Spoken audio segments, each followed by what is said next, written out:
My name, Sarah Jenkins. I'm 34. It's been exactly 3 weeks since I sat invisible in the last row at my own sister's wedding, her luxury fairy tale, paid for in full by the very parents who told me plainly and in writing that they didn't want me ruining the photos. You read that right. Emily, my younger sister, married the man I was supposed to marry. My ex-fiancé. My parents covered the imported flowers, the glittering ballroom, even that ridiculous camera drone floating over the church like some mechanical wasp.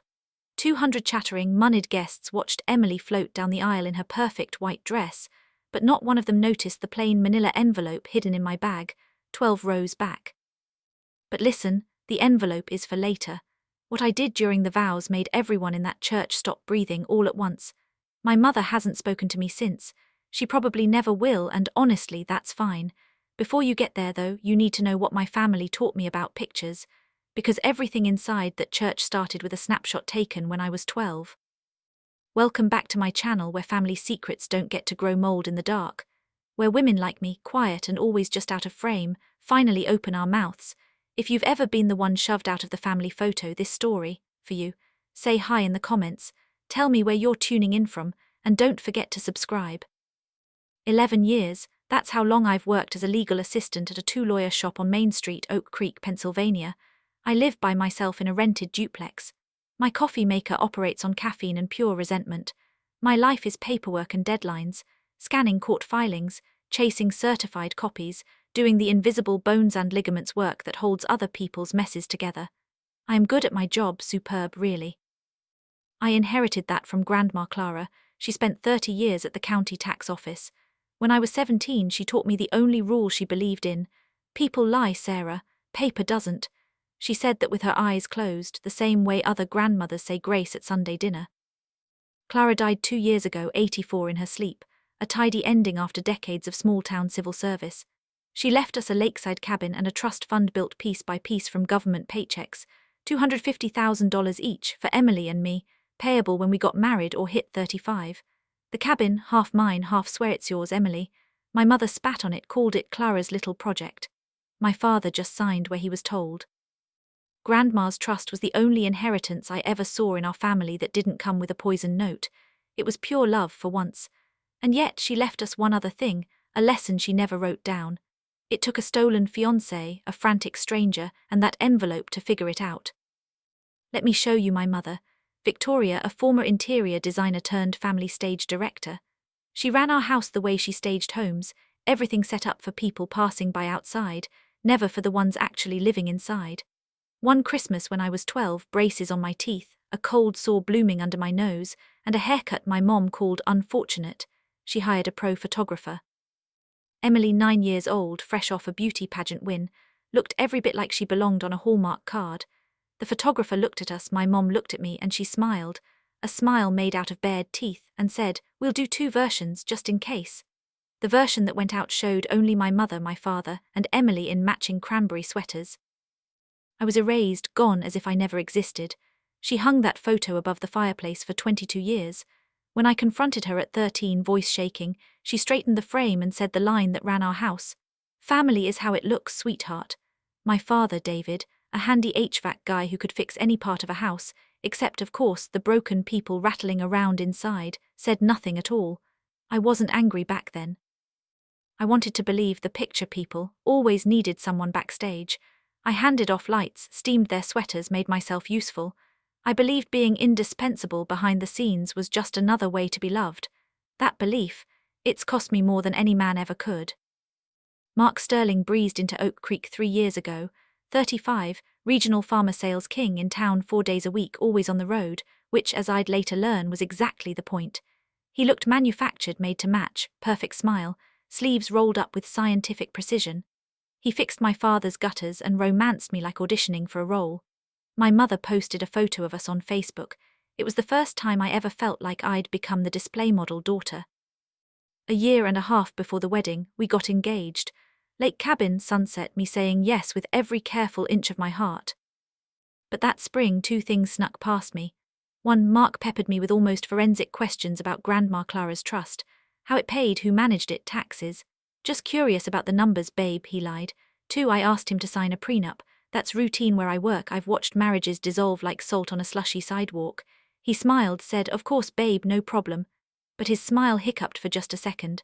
Looking back, that split-second pause. Maybe the only real thing he ever showed me. 14 months before the wedding, I drive to the lake, insurance folder in the passenger seat, the roof leaking because the details are my territory in the family. No one expected me. Mark's shiny SUV in the driveway. I actually thought he'd come out to measure the roof just for me. The screen door's unlocked. I step in, and then I hear Emily laughing upstairs, her on-camera laugh. Mark answers, low, soft, voice familiar enough to break something. There were 2 empty wine glasses by the window, one with Emily's trademark lipstick. I didn't storm in or scream. I took mental inventory. 2 cars, 2 wine glasses, 1 ring on my finger. I put my spare key on the kitchen table and left. My legs felt like they belonged to a different woman.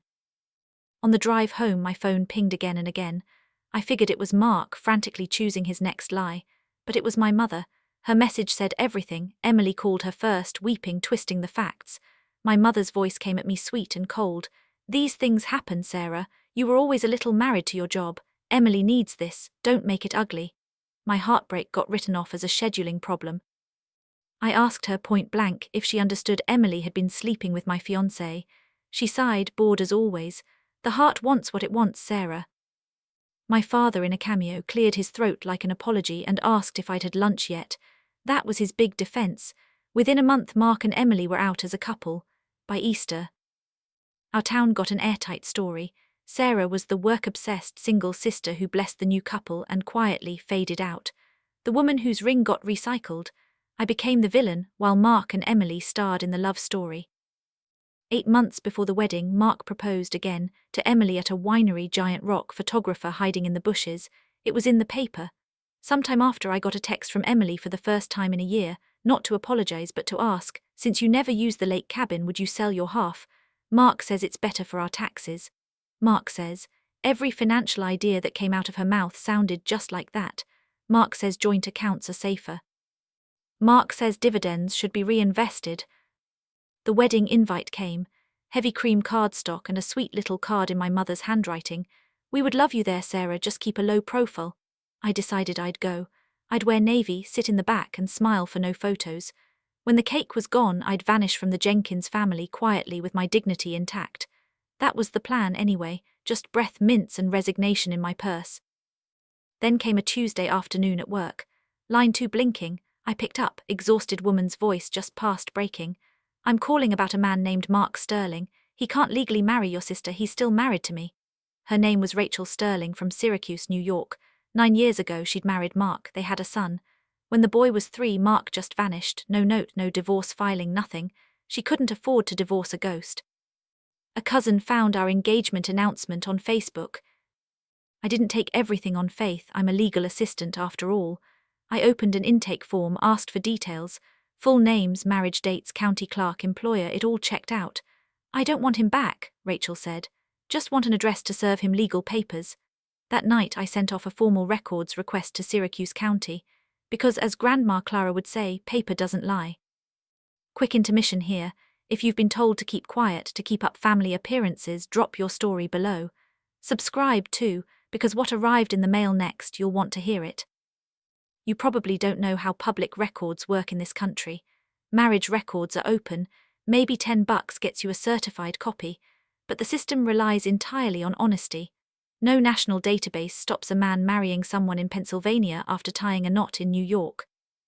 I requested Mark and Rachel's marriage record, searched New York's divorce dockets, found nothing, bought an official letter to prove the search was empty, and I found an extra prize. Mark had been hit with a $38,000 default judgment for draining Rachel's accounts right before he vanished. I laid it all out for my boss, my hands actually shaking as I did. He took off his glasses, wiped his eyes and said, "Sarah, if this is real, your sister, about to commit a felony at a black tie reception." He warned me to shut up and wait for the physical certified documents. Nothing else would win against a slippery lawyer or my family's narrative of bitter Sarah. If I said a word too soon, I'd be destroyed. All I could do was wait. Saturday, the physical mail arrived. Marriage certificate, clerk's letter saying there's no divorce, copy of the $38,000 judgment, government seals, stamps, the works. I took the folder to my father in his garage late at night. He read it in silence, standing in the yellow light. His hands shook when he got to Rachel's sworn letter about their son, and he believed me. I need that on the record. He believed me. And then he squared up the folder, pushed it back, and whispered, "Sarah, your mother put everything she has into this wedding. Emily could never survive the shame, not here." He wasn't protecting Mark or Emily. He was preserving the photographs, the spectacle, like always, and that hurt worse than anything else. 2 days before the wedding, at the rehearsal, I cornered my mother, showed her the documents. "Mom, before Saturday you need to read this, it's about Mark, it's real." She smoothed the lapels of her jacket, white-knuckled that folder and hissed, "I have 200 wealthy guests coming, Sarah. A luxury photographer and a camera drone.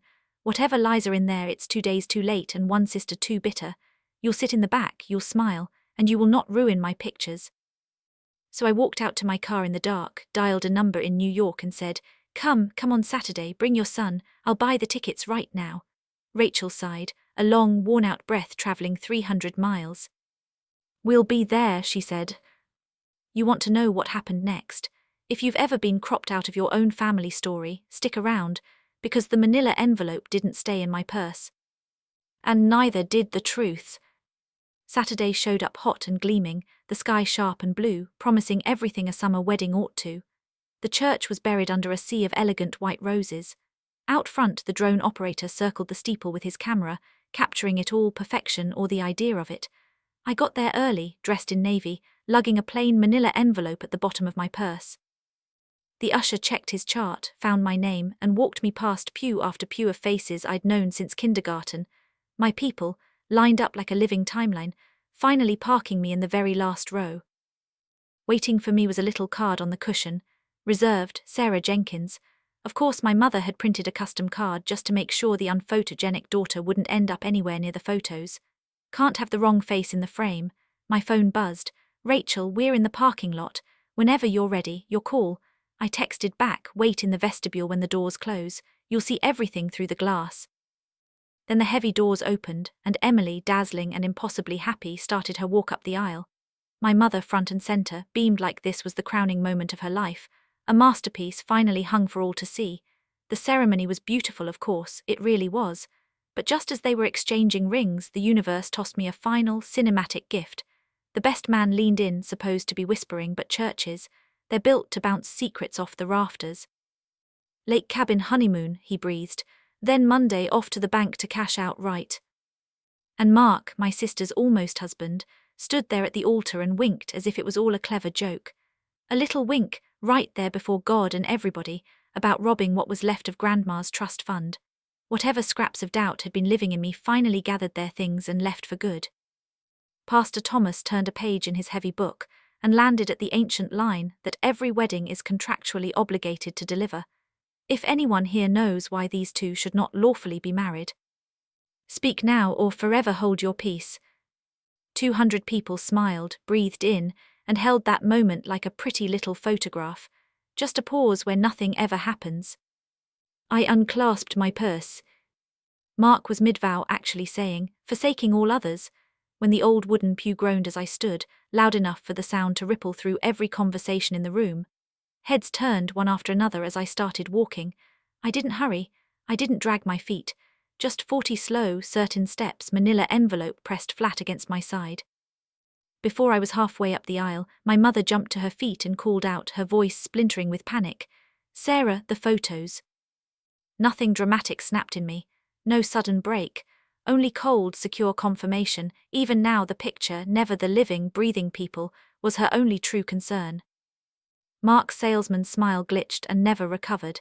Emily's confusion shifted instantly into white-hot fury. I walked right up to Pastor Thomas and held out the thick envelope in both hands. "Pastor, before you sign anything today, you have to read what's in here. I'm sorry, it has to be now." Pastor Thomas methodically pulled out the documents, the official marriage certificate embossed with a shiny government seal, a letter from the county clerk, Rachel's signed affidavit. The margins of the room pinched tighter and tighter, and the silence pressed in. My mother launched herself up the side aisle, teeth bared behind her coordinator smile, hissing about a family misunderstanding. But Pastor Thomas just raised one hand and she froze in place mid-stride. He took his reading glasses off, looked Mark dead in the eye, and used the kind of booming voice meant for funerals. "Mark, is any of this true? At this exact moment, are you legally married to someone else?" And here's what finished Mark Sterling faster than any judge or attorney could have. He laughed, threw his hands wide, tried to charm it off. "Pastor, come on, that paperwork's ancient. We were basically separated. It wasn't even a real." He trailed off. No interruption needed, just the sound of 200 brains doing fast, ugly math on the word basically. Emily's perfect bouquet suddenly dipped, loose at her side. She looked from the envelope to Mark to the mic in her trembling hands. "What paperwork from New York, Mark?" But before Mark could stack his next lie, the heavy doors at the back crashed open. And the living answer to Emily's question walked in, holding the hand of a boy, maybe 8 years old. Rachel didn't storm down the aisle or make a scene. She stopped a good measure away, voice clear as glass. "I'm not here to fight," she said. "My name is Rachel Sterling. I've been Mrs. Mark Sterling for 9 years." No one moved, not a muscle twitched. For a few long seconds the church felt carved from stone.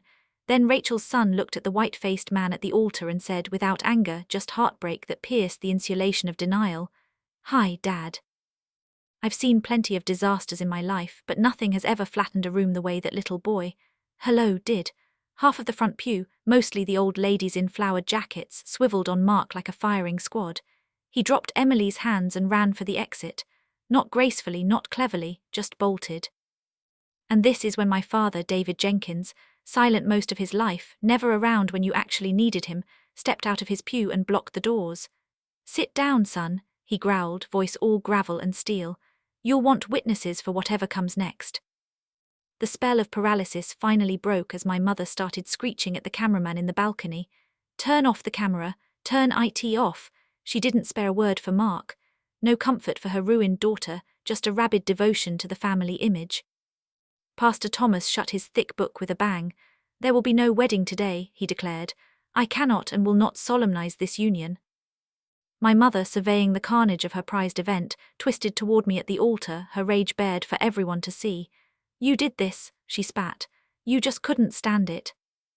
I let her flame out, and then I said the only thing I'd come to say. "Mom, you stuck me in the back row so I wouldn't ruin your photos, so I decided to save the family instead. Grandma Clara taught me how to tell the difference."